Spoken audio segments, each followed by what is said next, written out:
All right. Shalom, family. How has everybody been? I know I've been kind of MIA for a little bit. But yeah, just dealing with the twists and turns of life. Life been lifing lately. But, whenever you're going through your trials and tribulations, no matter whether they're great or small, you got to remember what Hamashiach said, the Messiah, whom the world knows as Jesus Christ. What did he tell us? He told us that we have to pick up our cross and follow him. Right? That cross is representative of, or a representation of, the trials and tribulations that we go through in life. Okay, it's not a literal cross. Okay, but most of y'all know that.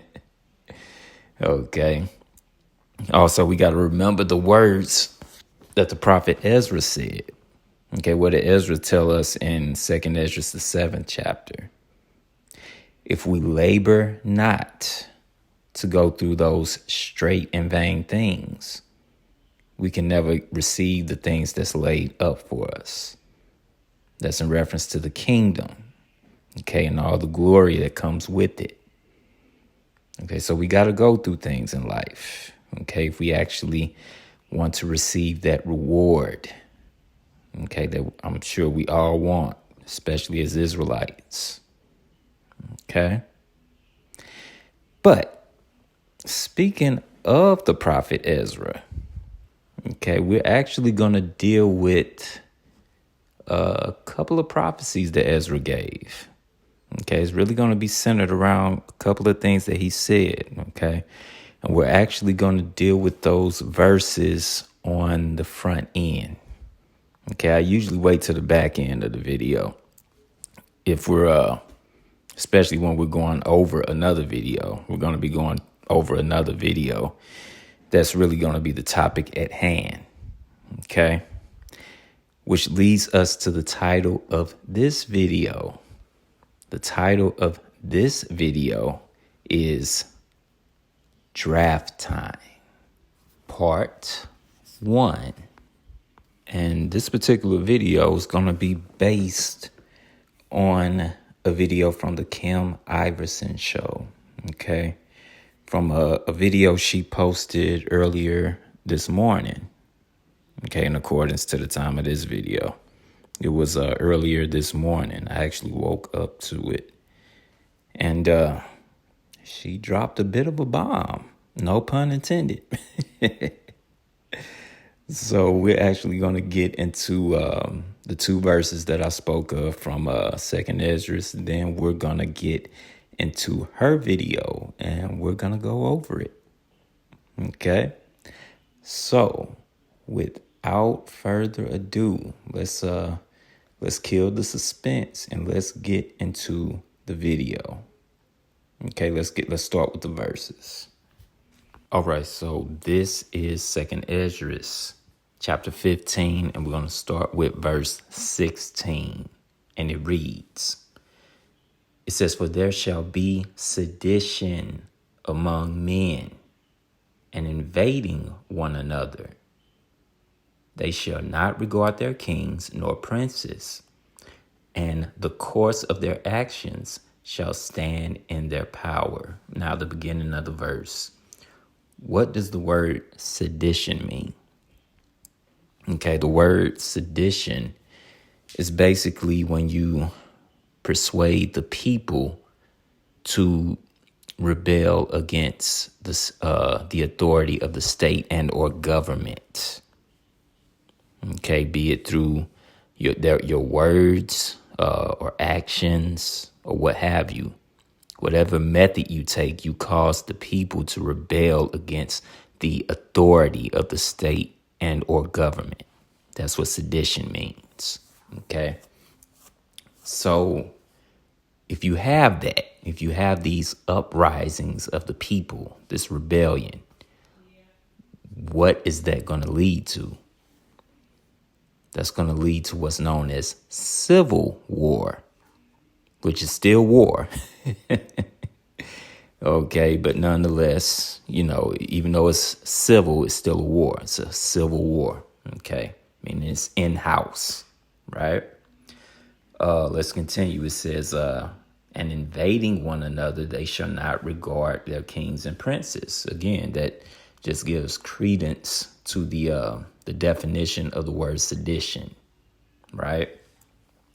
The kings and princes in this verse it simply represents the authority figures of this particular government. Okay, whatever title they may have, be it a president, vice president, or what have you. Okay, it's gonna get to the point where the people are gonna rise against this government. They're not gonna care. Okay, it's gonna be civil war. Right? Let's look at the next verse. Take a look at this. This is verse 17, and it reads, it says, a man shall desire to go into a city and shall not be able. Okay, why is that? Because again, if you have civil war, now you're going to have boots on the ground. What do I mean by that? I mean the National Guard. Okay, you have civil war. That's what's going to cause them to call in the National Guard. And funny enough, that's going to be talked about in this video we're about to go over. Okay, again, it was very expedient to go over this particular video we're about to watch. Okay, but yeah, you're not going to be able to just travel freely, all willy-nilly. Okay, we got a piece of that back in 2020 during the C-19. Okay, you know what I mean. We weren't able to just travel and go places the way we used to.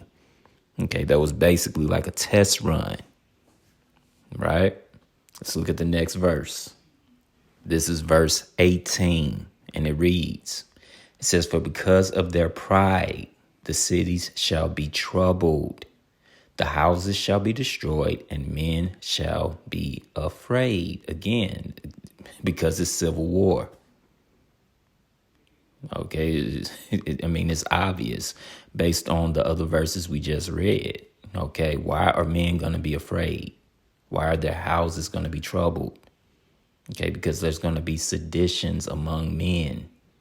Rebellion of authority, which is going to lead to what? Civil war. Okay, let's look at the next verse. This is verse 19, and it reads, it says, a man shall have no pity upon his neighbor, but shall destroy their houses with the sword and spoil their goods because of the lack of bread. Okay, dealing with famine and for great tribulation. Okay, great tribulation is right at the door. Okay, I usually say it's right around the corner. Nah. It's right at the door. Okay, y'all got to remember my past videos. I told y'all 2026 was going to be a doozy. Okay, myself and brothers alike have been saying this for a while now. I knew right away when I realized that, okay, this is America's big 250th birthday. Oh, no, it's not going to be a happy birthday. And 2026 came in with a bang, didn't it? We only, 1/3 into this year? Look at everything that's done popped off. The biggest birth pain was everything that's going on with Iran right now. Okay, and again, this thing with Iran, along with what we're about to go into in this video, is going to be used as a catalyst, okay, to really invoke the draft. Believe it or not, but we about to get into it, okay? But again, 2026 is on one. But again, this is all the Lord's plan. Okay, this is his movie. It's according to his script. Okay, and things are heating up When we see these things, just know that our salvation is nigh. It's right there at the door. Okay? So while the rest of the world is basically nervous, looking to see what's going to happen next. We looking to see what's going to happen next, but we looking at it from a different lens. We actually happy these things are happening. Okay? So, now with that, let's actually, I believe I want to go to chapter 16 real quick, and then we're going to get into the video at hand. All right, let's take a look at chapter 16. Let's take a look at this. So this is 2nd Esdras chapter 16 and verse 33, and it reads, it says, the virgins shall mourn, having no bridegrooms. Okay, these are women that have not known a man. Okay, these are literal virgins, right? It says the women shall mourn, having no husbands. Now these are actually married women. Okay, it says having no husbands because, well, you'll see in the next verse what I mean. Okay, they had husbands, but they're going to be destroyed. Okay, it says, and their daughters shall mourn, having no helpers. Okay, even the very young girls. Okay, it's not going to be a bright future.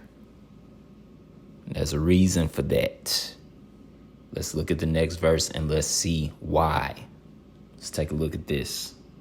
This is verse 34, and it reads, it says, in the wars.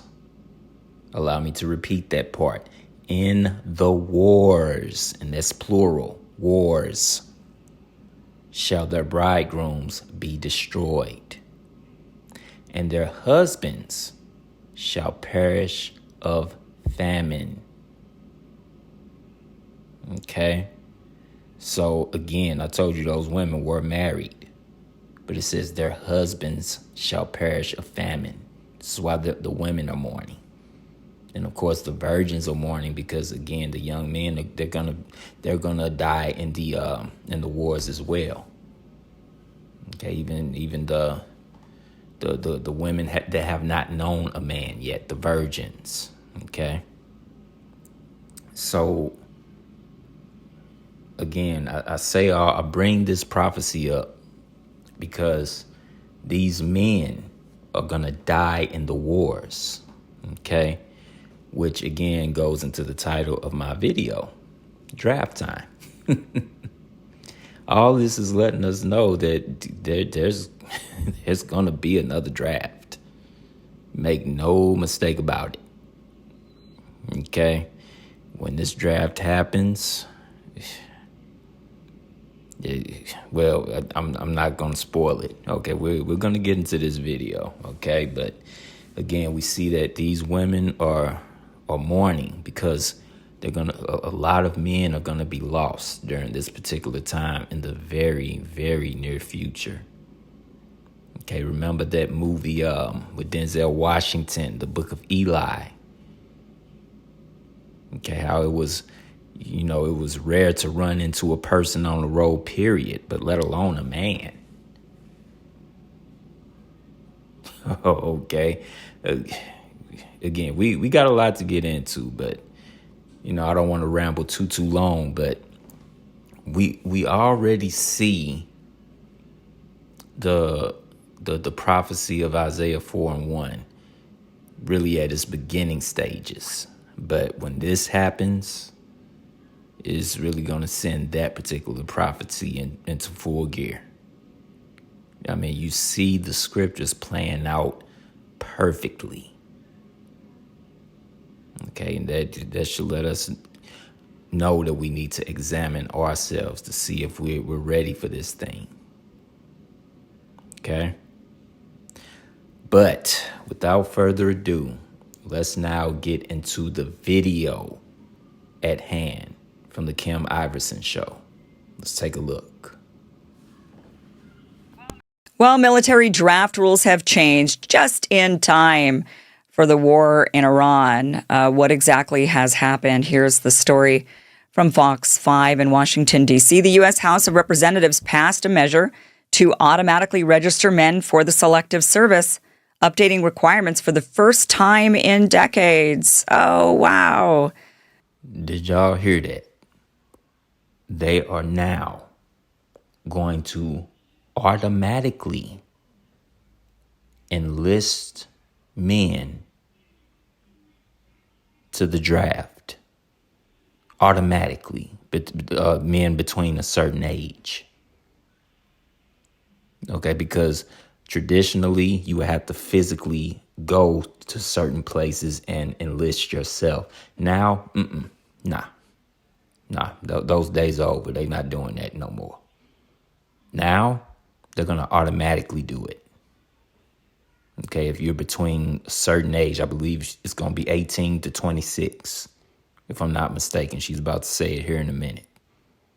Okay, but that's what we have right now. That's what's on the table.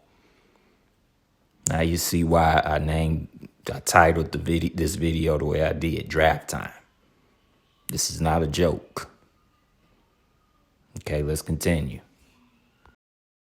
Just as we're in war now, to be fair, they did pass this in December.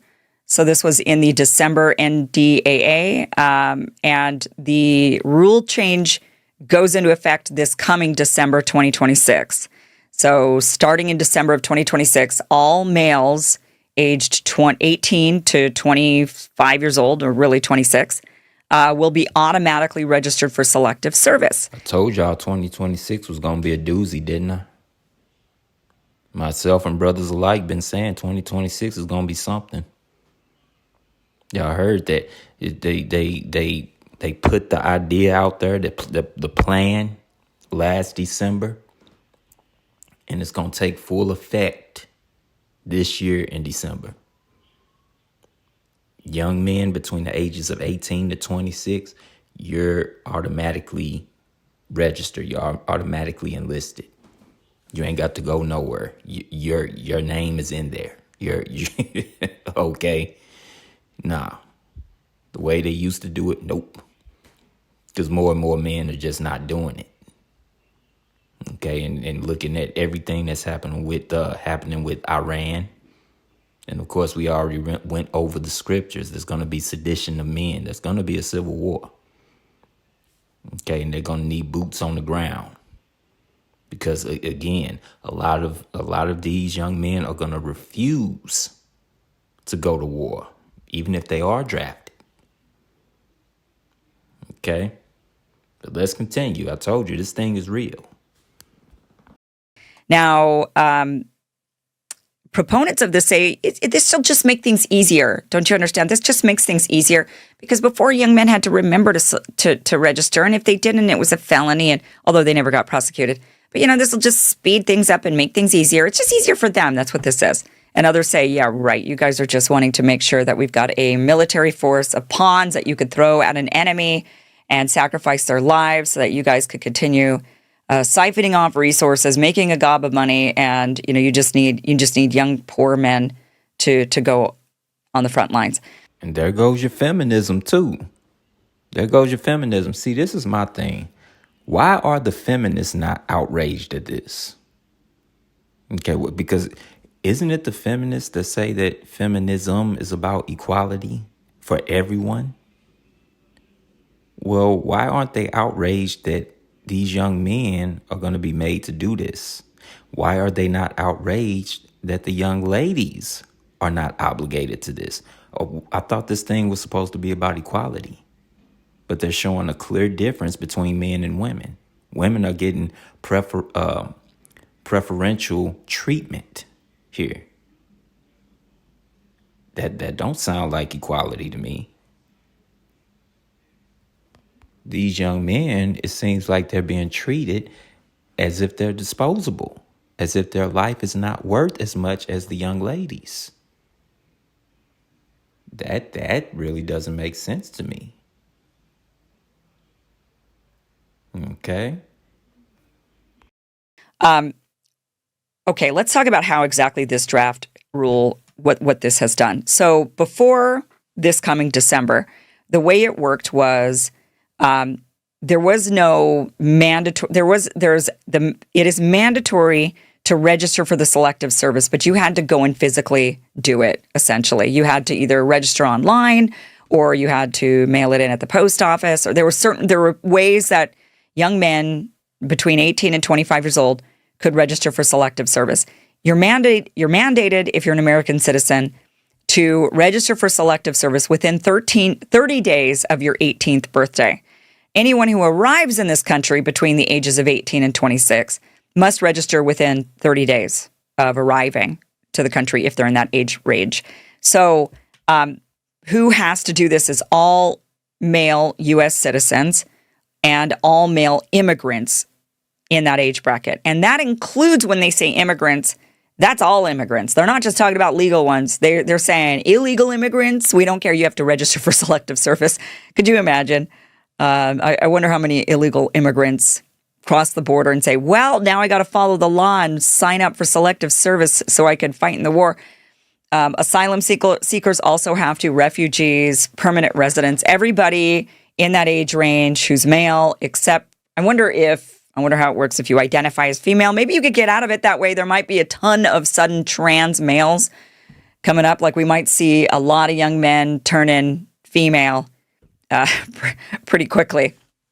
So don't be shocked if we see skyrocketing rates of trans males, trans women.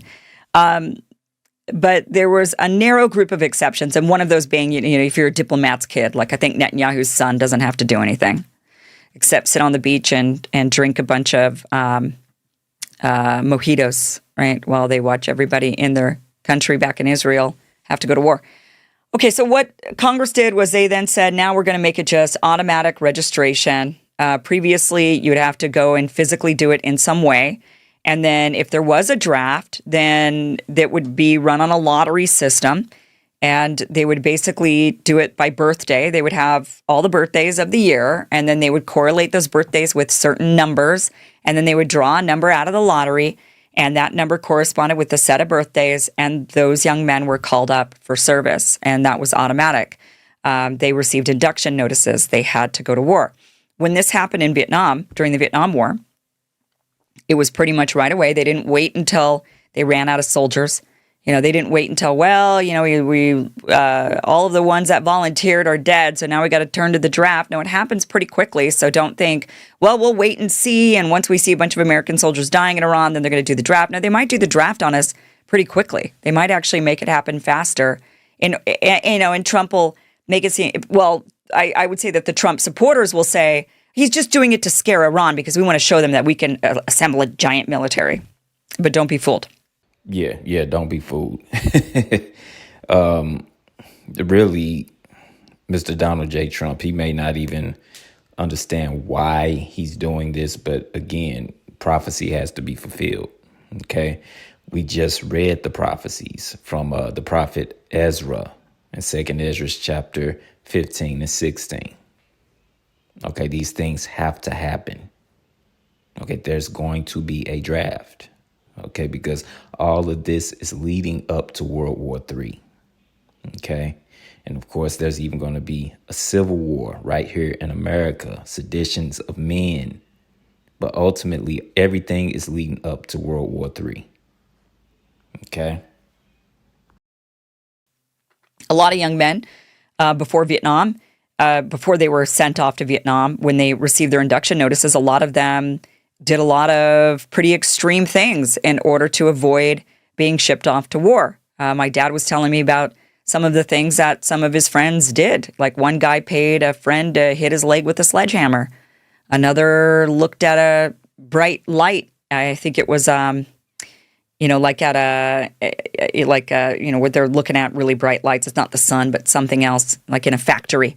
And tried to make himself go blind in order to avoid service. I mean, okay, now, was that really a good trade-off, though? I mean, I get you trying to dodge war, and ultimately you could lose your life, okay, which is most precious. But the trade-off is losing something so precious as your eyesight. You're willing to jeopardize your eyesight just to dodge war? I don't know. The math ain't mathing on that one. But anyway, let's continue. So people do some pretty extreme things in order to avoid being sent off to war. And a person should not have to choose between their life or life imprisonment because their government, the oligarchs, the corrupt, greedy, money-making warmongers in Washington want to use them for cannon fodder. It should be a personal decision. Yeah, but again, men's lives are always going to be viewed as dispensable as opposed to that of women. It's just the way it's always been, okay? Especially when it comes to war. Okay, and like I said earlier, the prophecies that we read, they have to be fulfilled, okay?